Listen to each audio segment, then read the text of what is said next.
Right, they say heavy is the head that wears the crown. So let's talk about it. Welcome to Under the Crown podcast. This is Chris. This is Carlson. How y'all doing this evening? All right. So look, man, I know I think that we do a great job as far as keeping the balance. We talk about the black man and we talk about the black woman, right? And we all know that black men, we have our traumas dating back centuries ago to slavery, to mass incarceration, all of those things, man, that have plagued black men. But when we think about our women, man, and the history of sexual abuse that happens within our women and that trauma that carries over from generation to generation, is something that I feel like as black men that we need to address amongst us.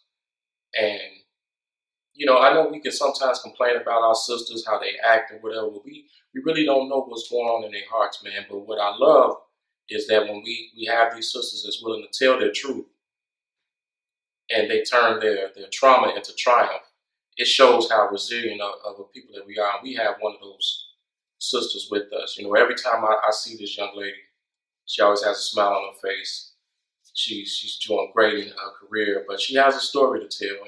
And I'm just fortunate and grateful that she's going to tell it with us, y'all. And I'm talking about Latonya Holley. How you doing, Latonya? I'm good. How are you? I'm good. Thank you for being on Under the Crown podcast. Thank you for having me. No doubt. So let's start, you know, from the beginning, like with your household growing up. Like, were your mother and your father together when you were born? Well, initially, my mom was married to my stepfather. Okay. And my stepfather is who you will see me on pictures with. Although they're currently not together, they separated when I was 5. But that's who I know as my dad. Okay. And I met my real father when I was about 2, that I can remember. And it was like a trauma to me because all I had known was my stepfather. Mm-hmm. So meeting him, and he still really wasn't involved. And like I said, my stepfather, he was around, and he still is around, and that's who I call Dad. So, okay. Yeah. And what was the atmosphere like in your house as a kid? It was great up until I was 5. When they separated, then things started to change. My mom started dating different, guys, and I guess she was trying to find herself. Mm-hmm. Yeah. So it was safe to say, 5 hit, that's when the division in your household started to happen. Yes. Then one left. Yes. And so after that division, what was the relationship like between your mother and your stepfather? A lot of bickering, a lot of arguing, because it was a lot of hurt there on both sides. And then they had a child together, my brother, who died when he was almost 2, so that caused some division amongst them as well. Wow, I'm sorry to hear that. Yeah, thank you. So do you have a bond with your stepfather, or did you have one when you were younger? Oh yeah. Mm-hmm. Yeah. How would you characterize you all's relationship? I mean, of course, I know you just said that's who you have the pictures with. That's who you acknowledge as your father and everything. But can you get a little more in depth how was you all's relationship growing up? He's always been there. Graduations. If I call him right now, he's gonna say, "Where you at?" And he coming. So that's who everybody knows. And okay. he'll never tell you like that's not my blood daughter. I'm only telling you guys because we having a moment of truth. Okay. But see, you know what? I think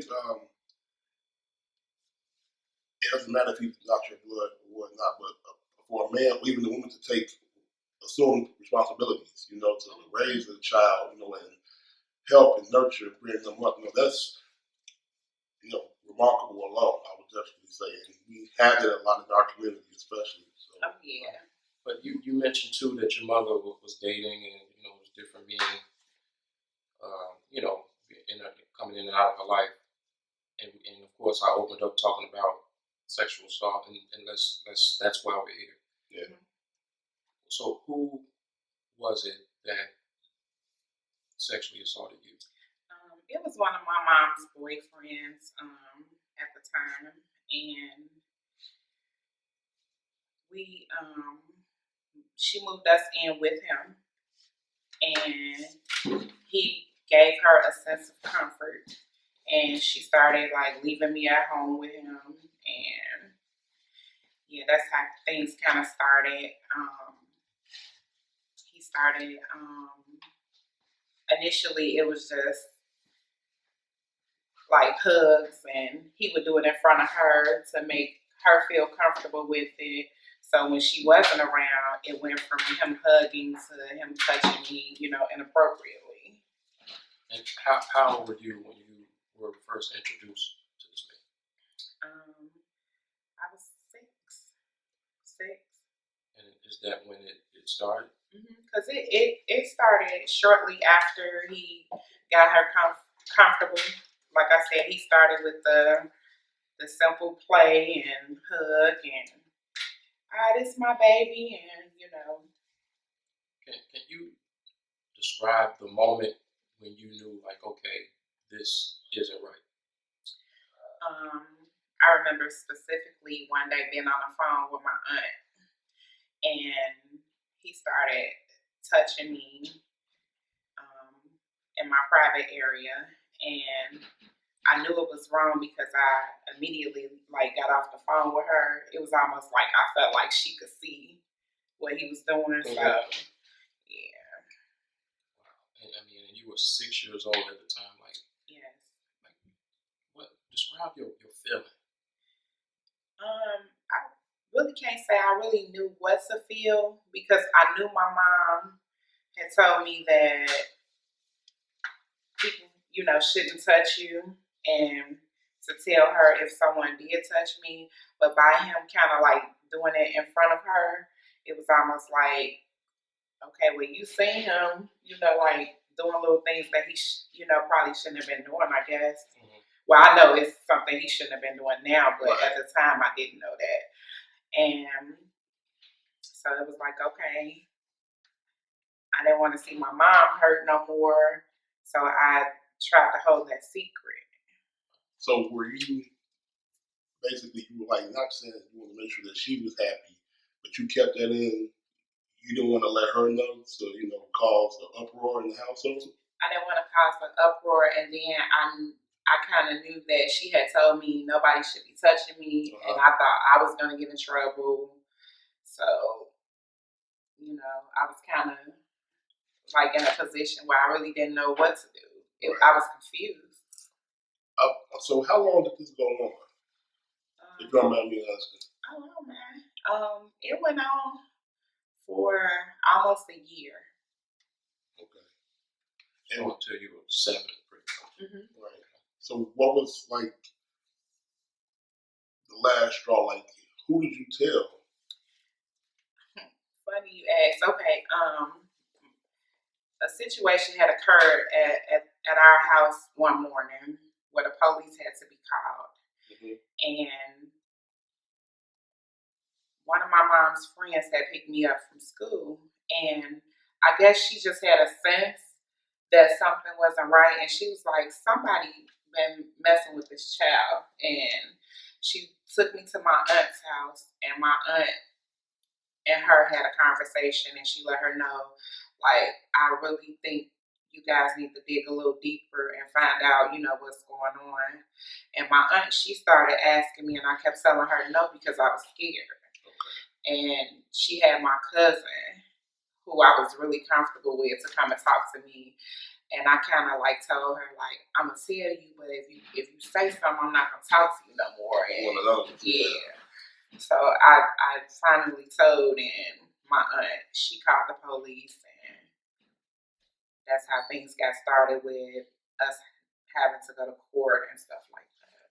Now, to take a step back, you said that your mom's friend picked you up from school, and she was a female, correct? Yes. That woman's intuition is very strong. So I'm sure your mother eventually found out, of course. Yes. What was her reaction?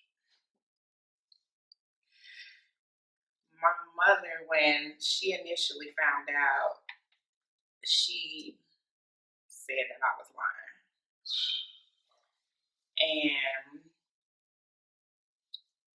I don't know if it was more or less, I mean, I kind of understand it more now.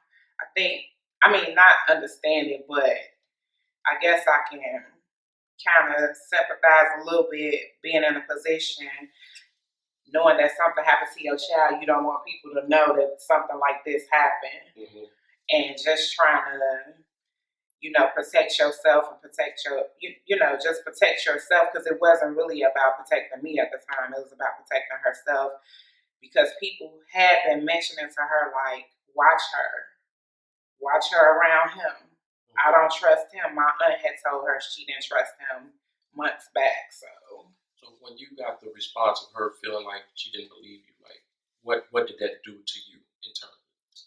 What it did for me is make me not want to ever talk to my mom about anything.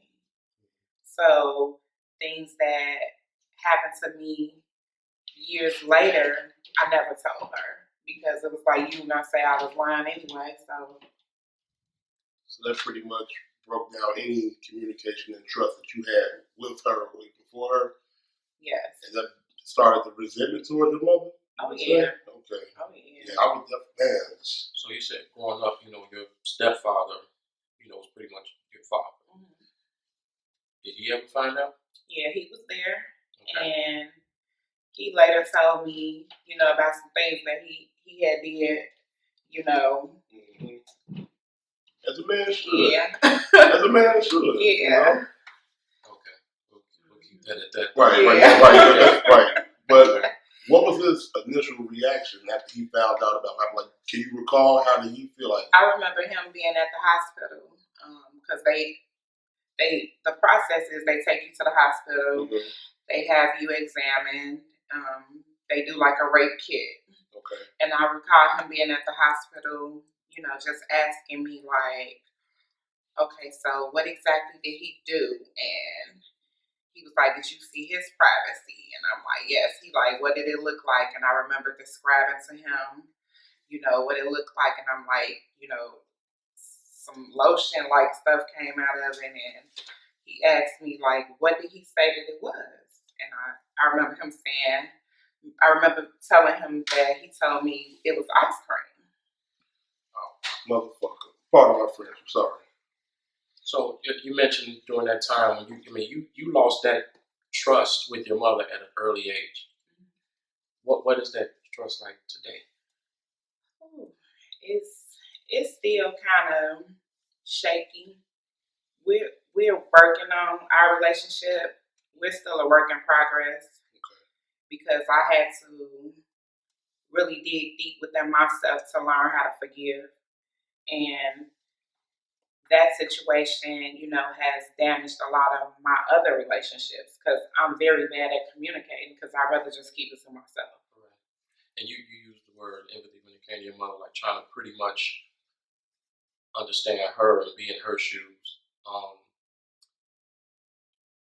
Do you think that maybe was she protecting him, or was she just in denial? Because, like, no, not my baby. I don't think it was denial. Okay. Because a child 6-7 years old can't give you that descriptive of a story. No. And you still be in denial. So it was more or less probably her protecting him. And trying to protect herself, I don't know. Because like I said, she had been told to watch him. And so your stepfather, he pretty much played the hero, right? Oh, so yeah. What's your relationship? I'm sure the relationship is good. Mm-hmm. Absolutely. We can talk about any and everything. When I got my house, he was there at my signing, mm-hmm. At my closing. I'm sorry. Congratulations. Thank you. Mm-hmm. At my closing, like he's there for everything. Being a man's man, yeah. So here we are in 2020. You're a mother now. How many kids do you have? I have 3. 3 kids. Mm-hmm. Okay. How old were you when you had your first child? 15. Wow. So we all know from, I think all of us sitting here have been teen parents. We know that that experience is a hard one, and I think when you're a teen parent, there's a stigma, particularly for girls that oh, she's just being a fast tail, or she's trying to look for someone to love. Did the people that you were close to link you to any of those scenarios? Oh yeah, I was called fast. I was hot. Yeah. Any other name you could think of along those lines, from young and older people. So yeah. And so nowadays we seem to link like sexual activity to certain decisions that we make. Do you think that played a part? That incident played a part in you having a child at 15, or it was just something that just happened? Nothing just happens. Right. But oh yeah, I definitely think that was linked to it, because me experiencing that opened up, feelings and things that I shouldn't even been feeling at that time. So it was like, okay, is this what all men supposed to do to me? So I ended up having sex early. I think I was 12. And I always kind of dated older men at that, because that's what he was. He was older. So it was kind of like you tend to look for what you're used to. And that's kind of what I had gotten used to. Let me ask you a question from your personal experience, especially in our communities. We have the whole shh, don't say nothing. It's taboo to even talk about certain things. Why do you think personally that this is not discussed, especially in our community? Like it goes under the rug per se sometimes. Well, one reason is because a lot of times it happens within families. Yeah. So that's breaking up families. That's it doesn't really matter the dynamics. It could be like a brother, a cousin. Sometimes it's like my situation. It was my mom's boyfriend. Sometimes that man is the provider. Yeah. Women don't want to say anything because, okay, how do I make it now? Because now, if he's out the house, I don't have a job. I don't have any education. But that's how it used to be. Right. And then like I said, we congregate about, we talk about how women got this whole independent thing going. But we have to understand where that comes from. You know what I mean? There's an anger in there. There's some trauma in there. Yes, it's good to have your own, but we have to understand too that sometimes these behaviors we may see as like a defense mechanism. And I think we've seen a lot of that in our community. Absolutely. Yeah. Were any of these? I know the police were called, but what actions were taken? Was he taken to jail? Prosecuted? What happened? I recall being in court.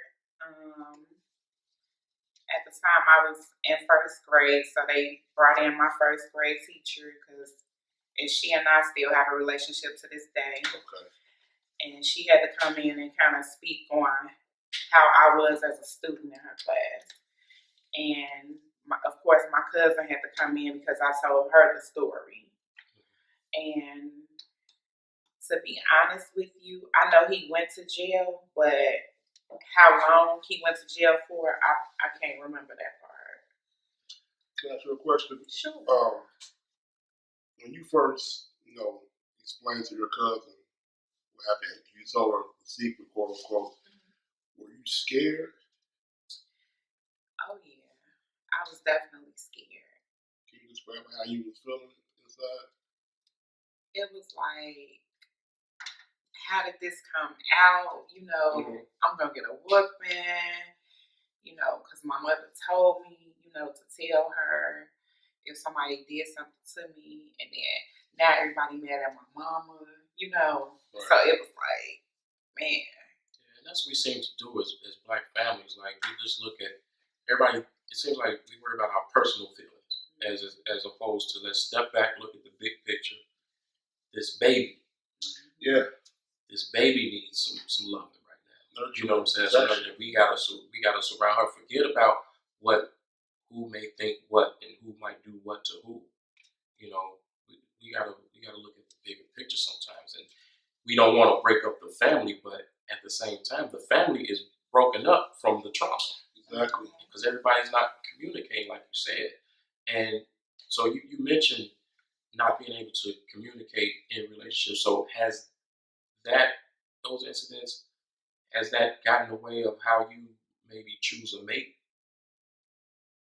I believe it does. Okay. I really do. And when I have a mate, I have issues with communicating with them.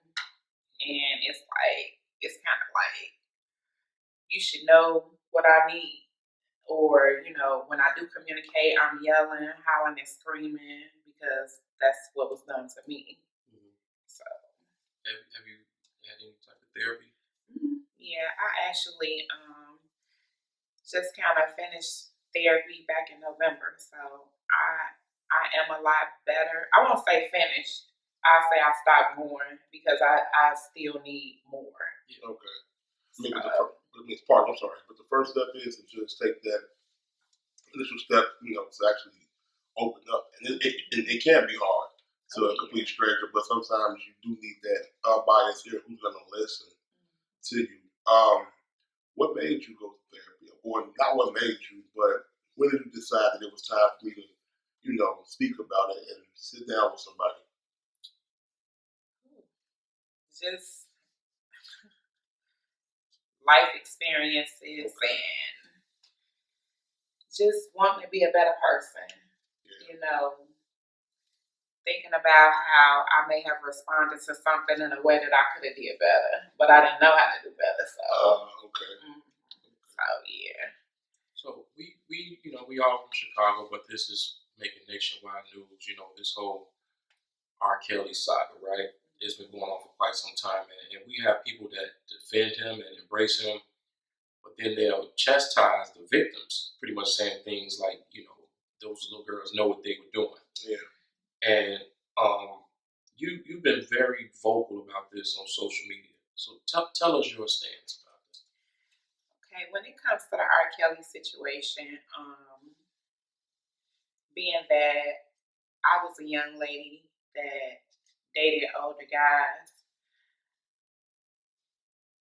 I could say I knew what I was doing at the time, but really didn't know if that makes sense. Like, you thought you had that. Right, I thought I knew what I was doing, but now that I'm a grown woman and I have daughters, it's like, regardless of if that girl is hot or fast, you should know better as an adult not to even cross that line. Absolutely.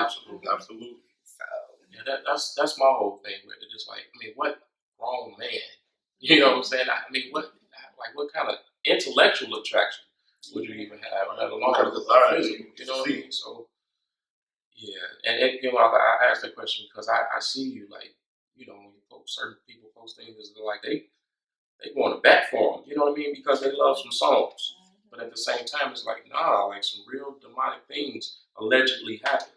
You know what I'm saying? And so we'll see how it all plays out, but we have to think about the victims and stuff that we've been going through for decades. Think about the movies like The Color Purple. Yeah. You know what I'm saying? Like, that's something that we've just done in our community. We just use our young women as like these objects, and we over sexualize them. You know what I'm saying? And it's something that has to stop. And I feel like as men, we have to take the responsibility of protecting you all, and we also got to hold these monsters accountable. Absolutely. And deal with them accordingly. Right. Law. That's how I look at it. And speaking of other things that's going on in the news, we're in the era of the Me Too movement, right? And while I agree that women taking a stand and using their power to address the issue of sexual violence, I do feel that some women may use the movement as a money grab. What is your perspective on the Me Too movement? Okay, as far as the Me Too movement, I think it's great as far as, if they really are victims. And I don't want to get caught, in the middle of trying to say who's a victim and who's Right. not. You know, that's not my job. But if you are not a victim, I don't think you should use that to abuse the system. Because there's people out here that really are victims and, you know, they get pushed in the corner. So, you know, I have a problem with women that take advantage of it. So being that you had this traumatic experience and now you're a grown woman, and I just commend you for even coming on and just speaking your truth and everything. First and foremost, thank you for doing that. No problem. Is it hard for you to communicate to other females, and talk to them who might, confide in you and tell them, ask you questions No, about something happening to them per se? no. I've always been an open book. Like, all my friends know if something is going on with me, I'll let you know. And I do it not for sympathy. I do it because I might help somebody. Awareness. Mm-hmm. Okay. So, and that's what's so great about this, Tanya, because you had all this trauma. You know, you had your first child at 15. Yeah.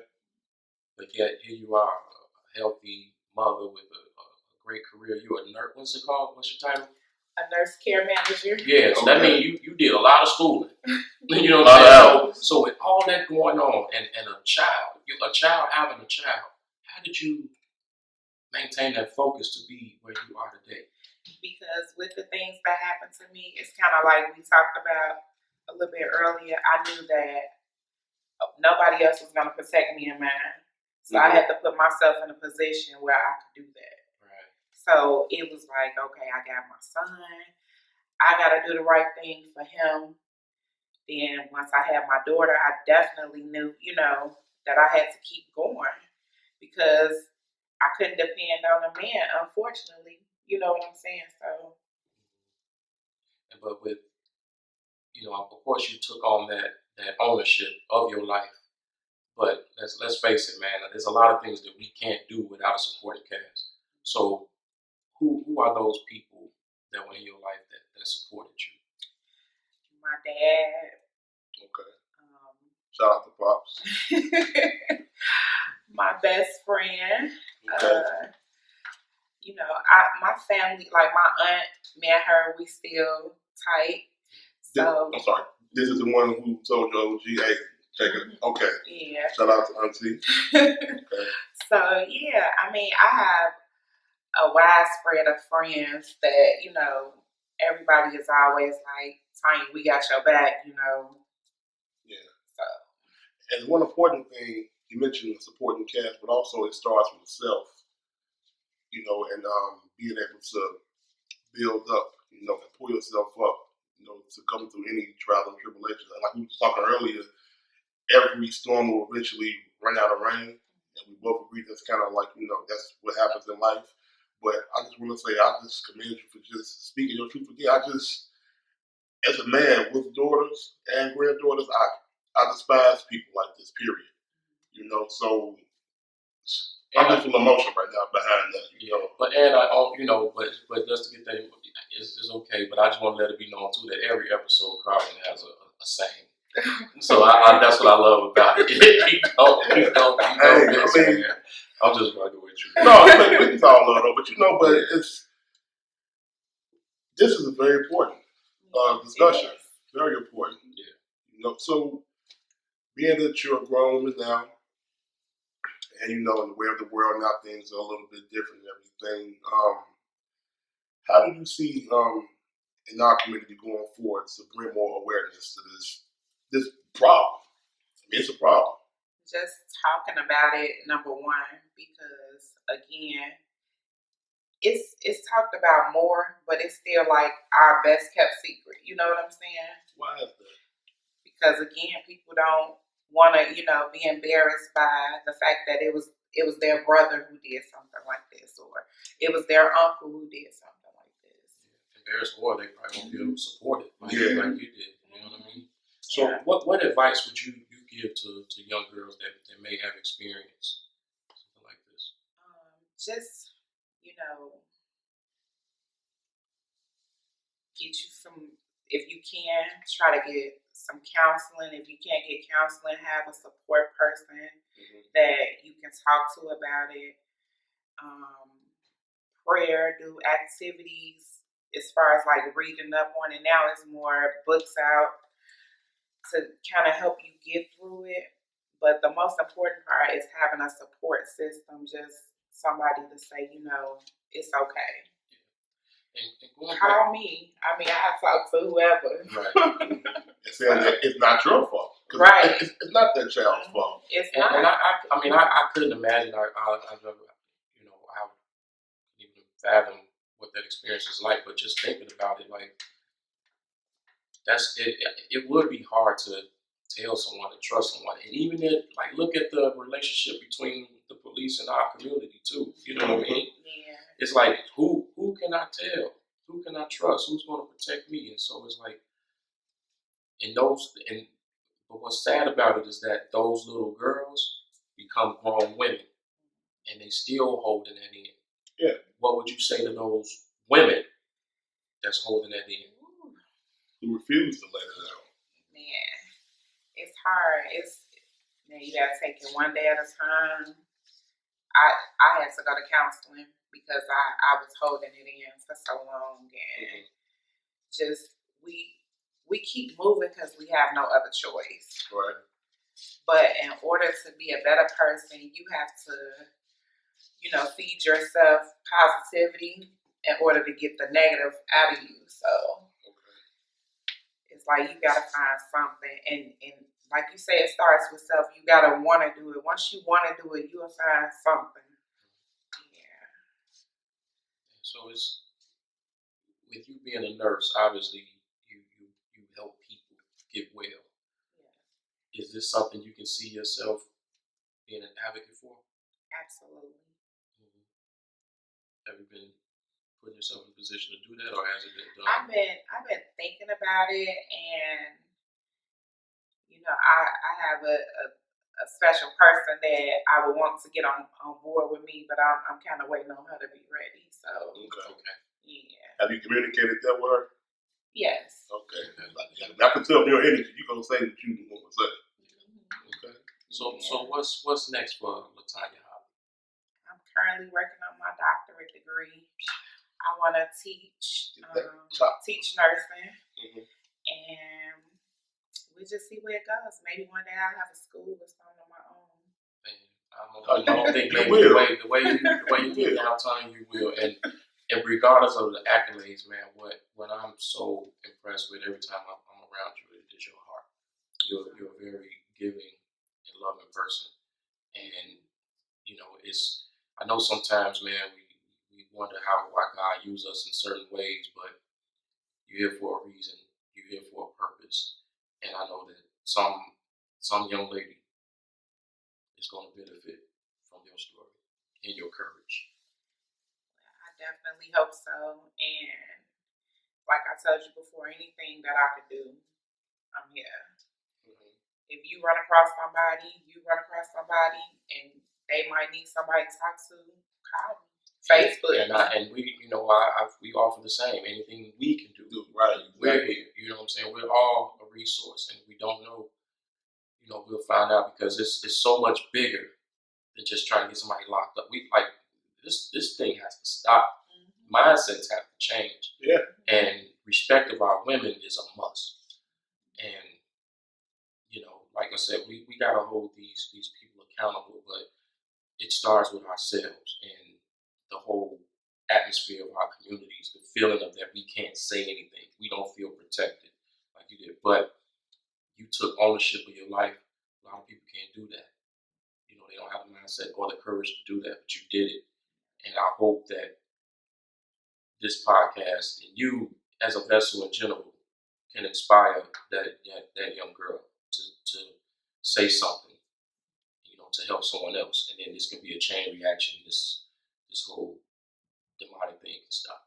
And that's what this platform was created for us to communicate, on a broader scale, and to get the information out and let people understand, that it's okay to speak and communicate, and just create that dialogue people, you know, just who might be having similar situations, whoever it may be, for us to just, you know, talk to each other instead of like keep sweeping things under the rug.